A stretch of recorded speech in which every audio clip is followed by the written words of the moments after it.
push start with the truck in the back. 4-5 on the seat with the Mac. Codeine in the act. Codeine in the Rex. Commencer. Et pour ça, on a l'invitée parfaite, Marie-Éloi. Marie est une entrepreneure récidiviste. Elle a fondé notamment Femmes des Territoires et Bouge ta boîte, mais elle est aussi autrice.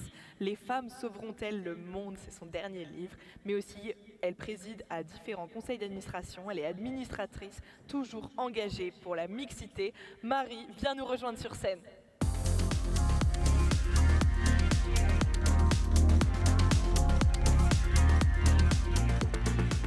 Allez, un tonnerre d'applaudissements pour accueillir Marie.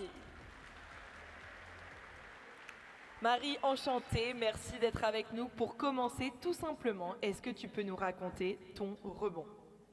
Oui, alors juste avant, merci beaucoup Jasmine, j'aimerais savoir ici qui a envie d'entreprendre? À l'applaudissement. Ou qui est entrepreneur, entrepreneuse? Qui a envie de planter sa boîte? Oh, il n'y a plus personne.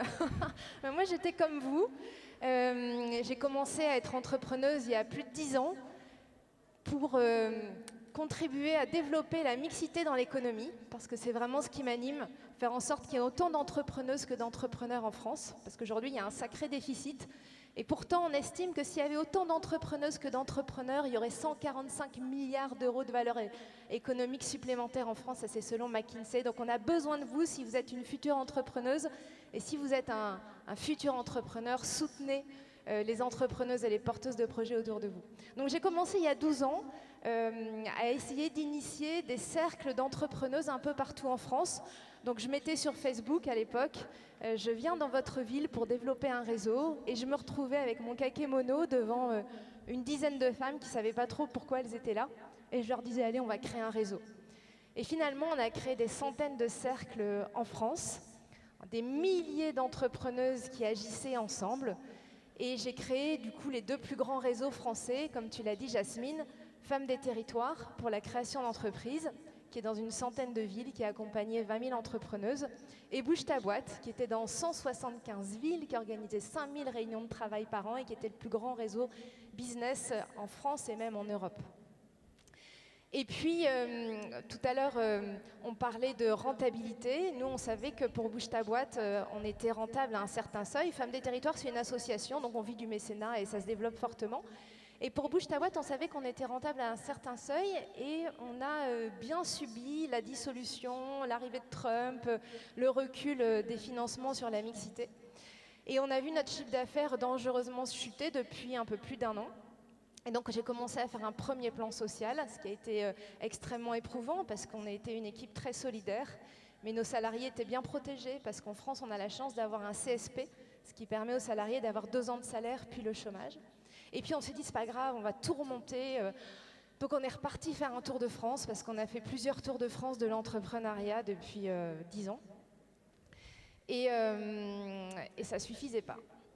Et là, il a fallu que je ravale mon ego et que j'aille voir tous les concurrents, ou ceux qui étaient capables de nous racheter, en me disant, est-ce que vous pouvez reprendre le mouvement, parce que l'important, c'était que ça continue dans la centaine, 175 villes, et que les entrepreneuses, les bougeuses, puissent continuer à se rencontrer, à travailler ensemble, à développer leur chiffre d'affaires les unes grâce aux autres.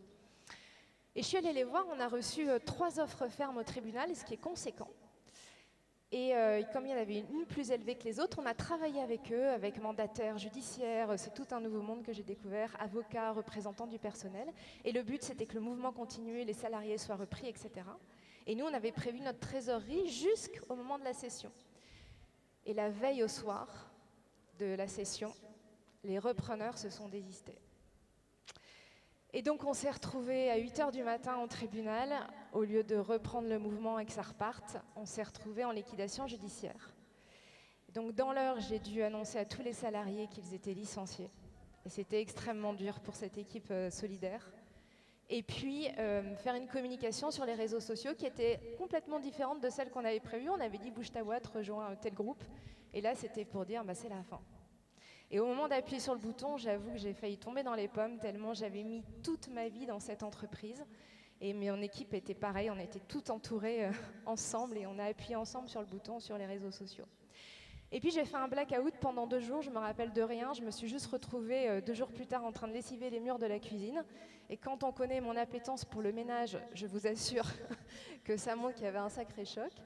Et quand j'ai rouvert ma boîte mail, mon téléphone, etc., j'ai vu qu'il y avait des milliers de messages. Mais des milliers de messages.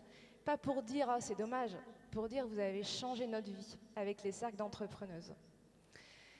Et parmi ces messages, il y en avait plein qui disaient « Marie, on va prendre le relais ». Et depuis, des centaines de cercles, des dizaines et des centaines de cercles sont nés partout en France. Et les entrepreneuses continuent de se rencontrer sans nous. Et ça a été le plus beau cadeau parce que moi, je pensais que tout ce que j'avais fait, c'était un énorme gâchis et que j'avais déçu la terre entière. Et en fait, elles m'ont montré qu'une idée engagée ne peut pas s'éteindre. Elle donne envie aux autres d'activer leur propre puissance et de prendre le relais. Et le plus beau, je l'ai appris hier, c'est qu'un groupe de bougeuses va reprendre Bouge ta boîte pour relancer l'aventure. Autrement, mais elles l'ont fait. Bravo. Quel parcours. Tu nous as expliqué comment Bouge ta boîte avait rebondi et félicitations d'ailleurs pour cette excellente nouvelle, je pense qu'on s'en réjouit tous. Mais le rebond, c'est aussi ton histoire, c'est comment toi tu as rebondi depuis cet événement très marquant, depuis ce blackout. Qu'est-ce qui s'est passé? Qu'est-ce que toi tu as vécu en tant qu'entrepreneuse en rebond? Déjà, tu passes de l'autre côté du miroir, parce que moi, j'avais créé ma boîte pour atteindre les étoiles. J'avais prévu que ça soit le premier réseau mondial féminin. J'ai pas dit mon dernier mot, cela dit. Et en fait, on tombe dans un trou noir, parce qu'en France, on encourage énormément l'entrepreneuriat, énormément, mais sans assurer de filet de sécurité aux entrepreneuses et aux entrepreneurs. C'est pour ça que je remercie vraiment toute l'équipe de l'Audace d'entreprendre de parler du rebond aujourd'hui, parce que c'est nécessaire d'en parler, notamment au tout début. Parce qu'on se retrouve dans un trou noir, déjà c'est peu connu ce qui se passe avec le redressement judiciaire, la liquidation judiciaire, les tribunaux. Moi j'ai eu énormément de chance parce que les juges, les avocats, tout le monde a été hyper prévenant et soutenant, ce qui n'est pas toujours le cas. Et puis une chose dont on parle moins aussi, c'est que les salariés sont plutôt bien protégés. Les actionnaires, ils ont pris leurs risques, et c'est pas facile. Pour les clients, c'est pas simple non plus, mais les entrepreneurs, ils perdent tout, absolument tout.